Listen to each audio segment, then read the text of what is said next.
from a Chinese medicine perspective, shoulder bursitis is something we see a lot of. Once again, it's a Western diagnosis, shoulder bursitis. Shoulder bursitis, the bursa of the shoulder, there's bursas all around. And itis is an inflammation, so it meets one of the 4 cardinal signs of inflammation: color, polar, dormor, and tumor, swelling, hot, painful, and redness. So if it hits one of the cardinal signs of inflammation and they point to right here, then I'm suspecting shoulder bursitis. I was really enthusiastic to hear in your description of this condition that you guys also look at multiple levels around it, whereas the shoulder bursitis could lead to adhesive capsulitis or to frozen shoulder, or could also be a tendonitis reflecting as a bursitis. We see all those same things. So when somebody's presenting with shoulder pain, we also have to distinguish, is this a tendonitis, adhesive capsulitis, bursitis? Where exactly is the inflammation? And once again, to qualify as an inflammation, it has to have redness or swelling or pain around the joint, one of the 4 cardinal signs. What's the 4th one? Redness, swelling, pain, and heat. It has to be hot to the touch. If it hits any of those criteria, I've got an inflammation or an itis. Although the shoulder bursitis, I mean, if somebody comes to me and says, I've got a hot, red, swollen joint, and I say, oh yeah, you've got a hot, red, swollen joint in Latin, shoulder bursitis. It's just renaming the symptom picture in Latin terms.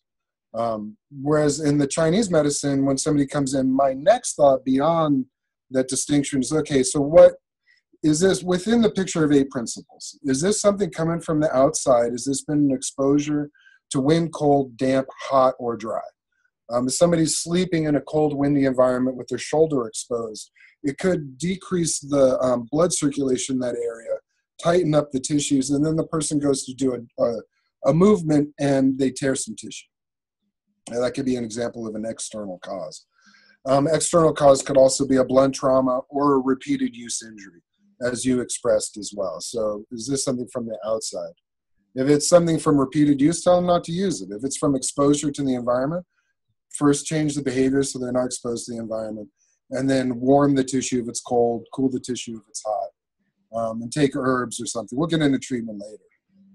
But just as an idea of a treatment for the external causes of the bursitis. And now on the internal level, which meridians are involved? On the front of the chest, we got lung and pericardium. On the inside, we've got heart. And on the back side, we've got small intestine. And then over the shoulder itself is large intestine and triple heater. So these are meridian names. These describe cords of flesh or muscle sinew pathways, like chain links where one muscle connects to the next, to the next, to the next, and long ribbons. So there's 6 ribbons of flesh that go through the shoulder. And my concern as a meridian worker or Chinese practitioner is to get my hands on those channels. Well, even before that, I could ask them usually, point to where it hurts and draw me a line where it goes. And that'll delineate immediately which meridian's involved. Usually they'll save me a lot of effort. Where is it? Where does it go? So, oh, okay, it's large intestine channel. What do you got going on with your large intestine? Is there something about grief or letting go of the stuff that we can't handle? Or what's the emotionality around it that's led to a contraction in the pathway? Lung and pericardium come across the front. And if somebody's dealing with an issue around grief, it'll get really weak through here. And as they go through repeated motion, there's not enough structure to support the shoulder. And there'll be inflammation on the front of the bursa. Pericardium goes under lung, and that's about giving hugs and the safety of offering one's heart from the front and embracing people, the willingness to embrace life or that which is coming in. This meridian gets hot. It's related to the heart, which is a fire channel in Chinese medicine. So the pericardium, when it gets hot, when a person, no, when they get to that place and they've got heat behind it, either tears that haven't been cried or anger that hasn't been released, whatever the event was for them, they gave them that, the heat. If the pericardium constricts, that'll create the sensation of pain. As the meridian gets tight, the energy can't flow, the energy backs up, and then the brain perceives pain or pressure in that area. And being that it's a fire meridian, the person will have a tight, all the way up to bulletproof pericardium with heat around it, creating inflammation in the joint space. These people are great. I mean, when I open up the pericardium, they're just, no, no. And I have to convince them to go all the way from that to, you can take me. Come on in, everybody.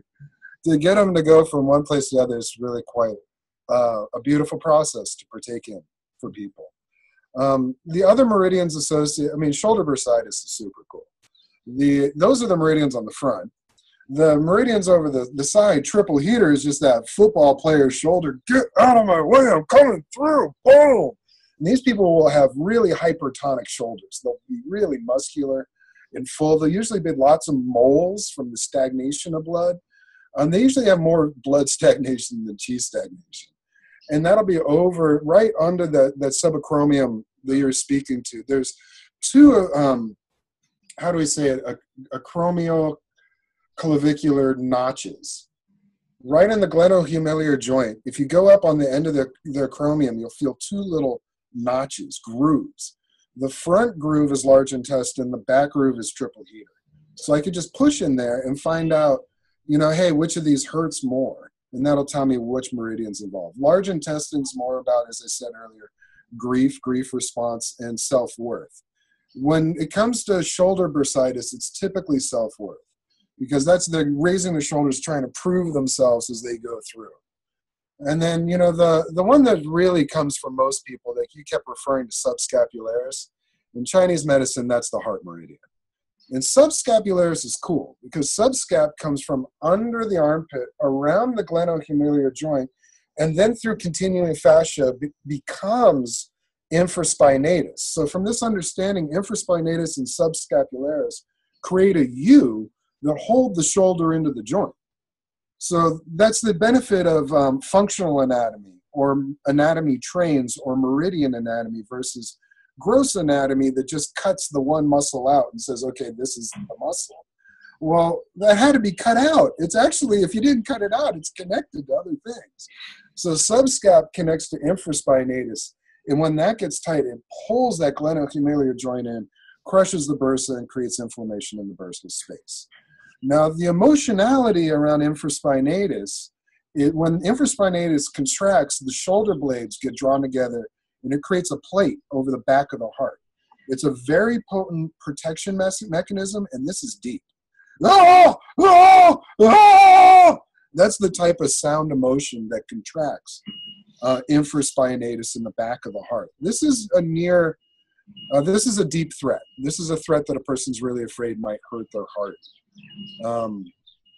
This one's so cool. It's kind of like, it brings out the pack mentality of humans. If we were all in a cave and somebody came in with that sound, ah! Everybody would respond with the same visceral response in their bodies. So that's infraspinatus. And subscapularis, that's the other half, as it goes behind the heart. It's outside the chest wall, but it's between the ribs and the shoulder blade. Now, this little swath of tissue is able to hold emotional experiences that are heart-related, that are so hurtful that if it was in the heart's flesh, the heart wouldn't function properly. So the body stows it up under the wing of the scapula to be its heart stuff. We can't, if something affects our heart, it affects our heart, but where do we put it? This is one of the deepest spots to put heart hurt that we don't have to move into very often. And when somebody stuffs emotionality back there, they don't want to move it. They don't want to feel it. And it becomes hot and swollen, and then it goes into bursitis, adhesive capsulitis, frozen shoulder. That's the subscapularis stuff. Super deep heart work. So you may notice, you know, in our other conditions in differentiation, I was talking a lot more about organ function in Chinese differentiation. Yeah. In this particular case of shoulder bursitis, this isn't as often related to organ disharmony. It's more meridian function in emotionality that perturbs the meridians, giving rise to the symptoms, rather than the organ functions as the organ proper itself. Now, that being said, if somebody's got a really full gallbladder, the shoulders could tighten up. It could be gallbladder related, but it's not as likely. And if that's the case, you treat the gallbladder. Gallbladder dominates the side of the body. That's why I mentioned it. This isn't a spleen stomach thing unless there's just a total amount of phlegm and there's just too much phlegm in the joint creating pain, but that's not usually going to be an itis. That's going to be more of an osteoarthritis rather than a bursitis. Or even polymyalgia rheumatica. You know, because yes. both shoulders are going to go at once. It's going to be way more systemic, and there's this yes.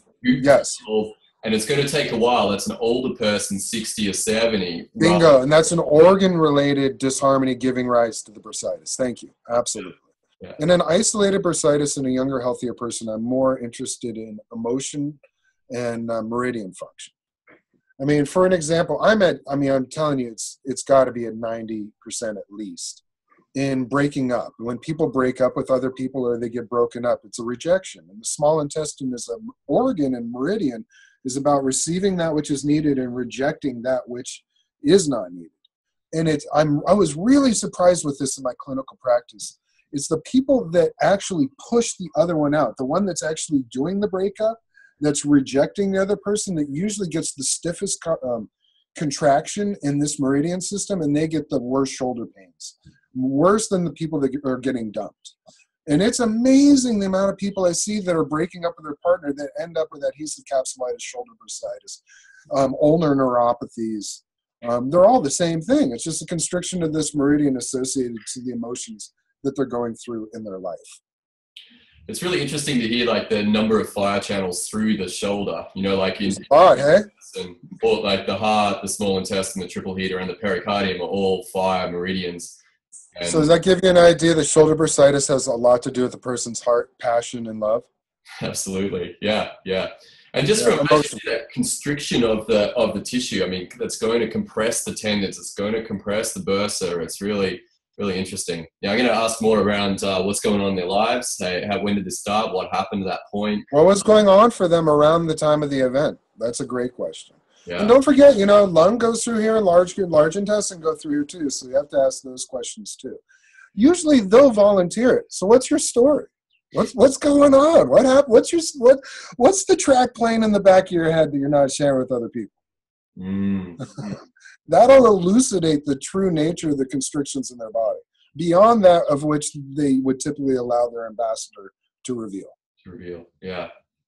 Super interesting. All right, cool, man. You happy to jump into treatment? Oh, yeah, let's go for it. Let's go to treatment, because that it's really cool just to see similarities and functionality, functional anatomy, so much cool stuff. All right, Western perspective, treatment options for shoulder bursitis. So around the prevention kind of side of things, ergonomic workplaces, making sure that their shoulders aren't crimped up all the time, on phones all the time doing this, just that kind of relaxing the shoulders, taking breaks, chilling out.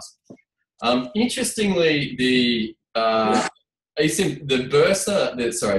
ultrasounds can reveal tears that are relatively asymptomatic, and that would be a no treatment option for us. We wouldn't operate on that. Acutely looking at things like rest, so stop doing what's causing it, maybe put an ice on, cool it down, and then anti-inflammatories, so things like Voltaren or Celebrex, or basically calming down inflammation. If it's particularly painful, I can look at additional analgesia, paracetamol, which is called acetaminophen in America, or adding in codeine or weak opiates to if it's very painful. Into actual treatments, mainstay would be some kind of bodywork, physiotherapy, perhaps chiro, perhaps osteo, those kind of options. And they're going to be stretching, they're going to be massaging, and they are going to be likely dry needling. So the physios call it dry needling, and they don't have as far as I understand, the difference is that it's focusing on a muscle trigger point. That if you stick a needle right in the middle of the muscle belly, often the whole thing will release. And so that's called dry needling, and physios, at least over here where I am, quite get good results with that. So that's really interesting. And then they might do ultrasound, therapeutic ultrasound, so applying sound to it as well. Some more, if it's recalcitrant, other options would include an injection of local anesthetic and steroids, corticosteroids, to the bursa, and this can either be done blind just from knowledge of anatomy, or it can be done under ultrasound guidance to make sure it goes in the bursa. There is some debate around whether you could actually just jab it in the butt, and that the anti-inflammatory, because the steroids are a systemic anti-inflammatory, that it's going to have a pretty similar effect, but that's up for debate. I often consider, if they're having difficulty, is the spine misaligned? Are they tilted like this? That's exaggerated often, but then they're using it and they're not ergonomically offering. And so if they've had results and then it comes back, I'm like, well, maybe the spine's off, and like a yoke kind of sitting on the shoulders. If it's all twisted, then it might be aggravating different things. So spinal work is a consideration. I was chatting to another buddy of mine, and he was suggesting that evolutionarily, we used to do a lot more of this climbing, and that the shoulder itself is actually like that we don't do that too much, and that we have unstable shoulders because of that. And so things like climbing a tree or swimming or surfing is going to stabilize the shoulder. And so that was a really interesting kind of take from his perspective.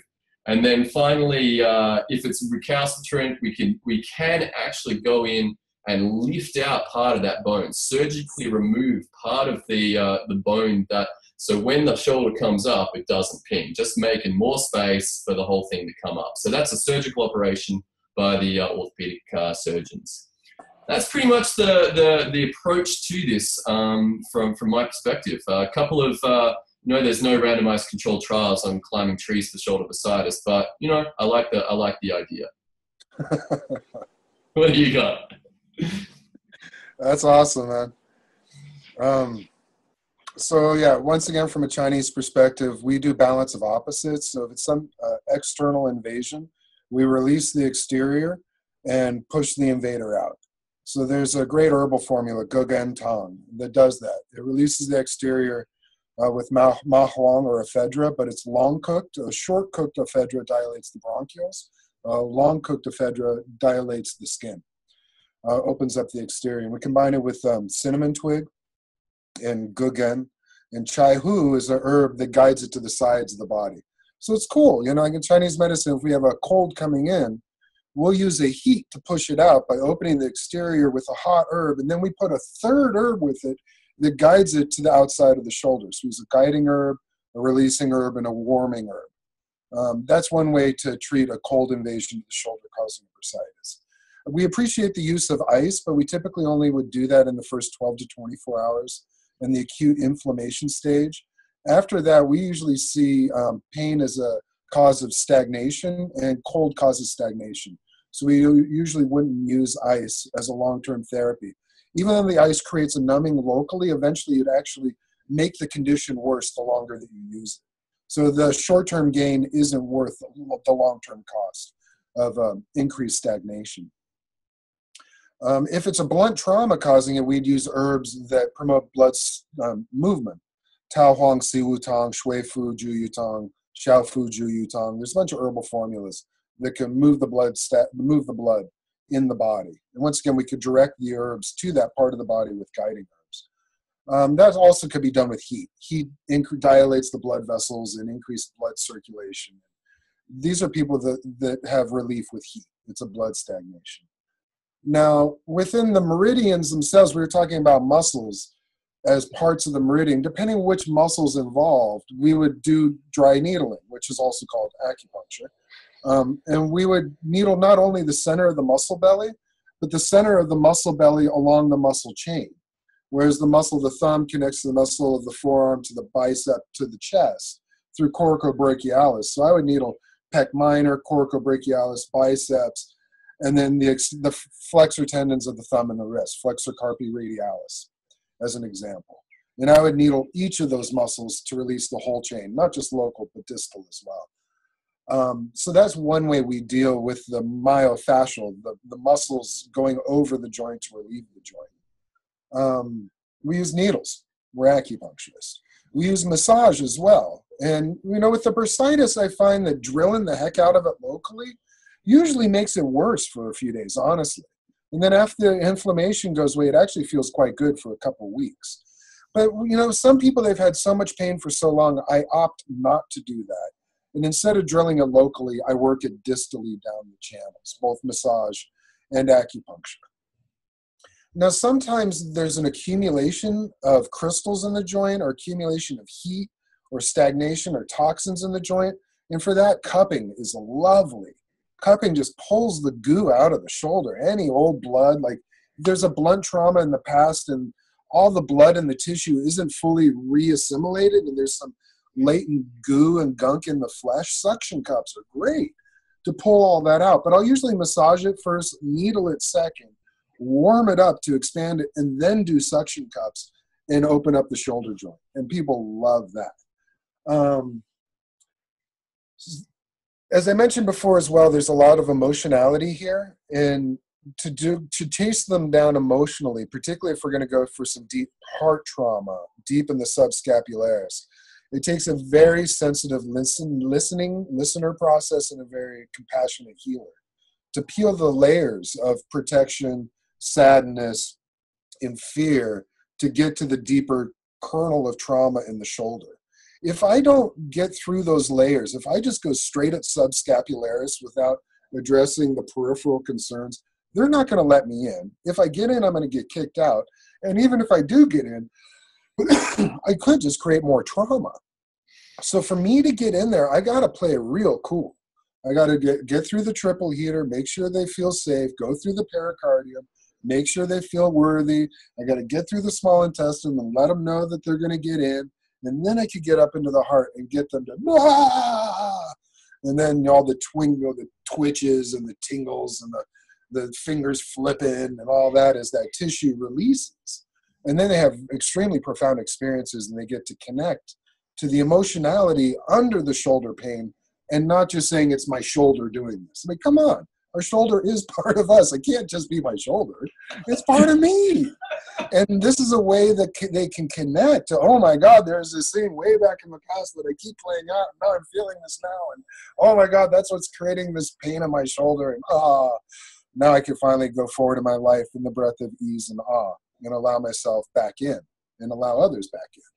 So that's in the therapeutic realm. That's some of the deepest work I can do for people, is to get them to connect into the emotionality and the thought held in the flesh of their shoulder, causing the pain. And that's a very real and a very big part of this puzzle. And my belief structure, it's at least 80%, I would say, is the guess from the hip. 20% of it might be wind, cold, or blunt trauma.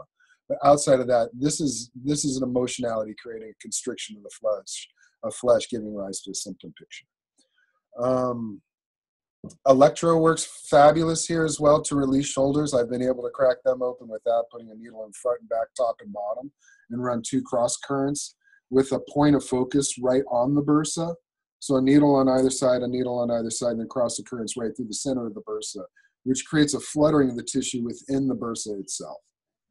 That's a great way to release the bursal structure and tissue. And then another way is actually to thread needles under the acromion into the glenohumeral space. Now, as a massage therapist, I can't get my fingers in there very far, but a needle I could thread in 1.5 to 2 inches, no problem. And that's beautiful, to thread a couple needles 2 inches into the shoulder. That alone will create a tremendous release and experience for a person. And then if I do fire needles, where I put moxa on the needles, and then the needles conduct the heat because they're metal, and then I light the end of the needle on fire and it conducts heat into the flesh, that expansion in there is delicious. Unless it's red and hot, then heat will make it worse. We got to use differentiation. If it's truly a bursitis, a lot of things, bursitis is such a broad name. I mean, all that means is inflammation of the bursa. That's all it means. It just means, is there swelling? Is it hot? Is it painful? That's it. It's really quite broad. So sometimes bursitis will be cold to the touch. It'll be tight. It won't be very colorful. There won't be much blood circulation in that part of the body. For those type of people, deep local needling with heat is great. What else do I do for shoulder bursitis? Oh, one really good thing my teachers taught me is in the cases of shoulder pain, always release the wrist. In cases of hip pain, always release the ankle. And this is a basic metaphor to all the tissue of the shoulder connects to the wrist.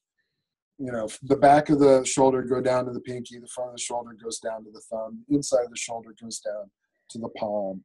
And by releasing the wrist, it releases all of those associated tissues as it goes through the shoulder. Lastly, within the acupuncture, there's something we call local distal empirical, or chain and link. And it's basically the idea of squeezing toothpaste through a toothpaste tube. Now, this is where it gets a little esoteric. It's harder to explain in a Western term. But by needling into the shoulder, into the bicep, into the antecubital fossa, down to the middle of the forearm and the wrist, and then a couple of the fingers, and then just let a person chill out for 20 to 30 minutes, the pain drains. How could that be? How could pain drain? I mean, it's esoteric to think that these fascial planes are fibers that hold water in place, and the meridians are actually water pipes. And the pain is when the water gets frozen. And if we loosen up the water, the energy held in the water can set and move as waves. And the waves can travel down the water through the pipe and release out the fingers. Sounds esoteric until you experience it. Once you experience it, it's just empirical. You can describe snow to a person. They might get the idea of snow. They might even believe that snow exists. But once they see snow, it's empirical. They just know what snow is. So this is an example of draining the pain out the hand. It's pretty cool. It takes... You see go ahead. Fibrillate, like as it drains out, if you watch them and they start, like they're actually, like you're talking about the waves come down, the pain, will it actually, you ever see the physical form tweaking or whatever? So sometimes when you just drop the needle in the shoulder, it'll be like a pebble in a pond. There'll be one physical wave with like 2 or 3 waves by it that travel down the arm physically. That's somebody who's ready to release or pop. And then there's other people that are just so held, they're just so bent to hold this stuff because they got hurt before and they really don't want to get hurt again. So I'm going to tell you, I just don't want to. If they're in that state, I'll usually put a bunch of needles in and then leave them so that they don't feel threatened by another person in the room, and give them some soothing music and some time. And then as they release, the muscles will all start twitching in syncytium down the meridian. There'll be all sorts of micro fibrillations in the flesh to the point that the needles will start vibrating. And yeah, there are sorts of visual cues to see this physiological phenomena occurring. There are visual ways to observe it occurring.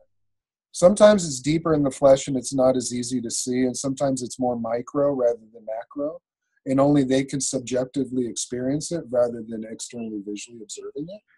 But regardless, it's very palpable for the person experiencing it. And regardless of that, at the end of the day, where the rubber meets the road, after it's done, the person doesn't have shoulder pain.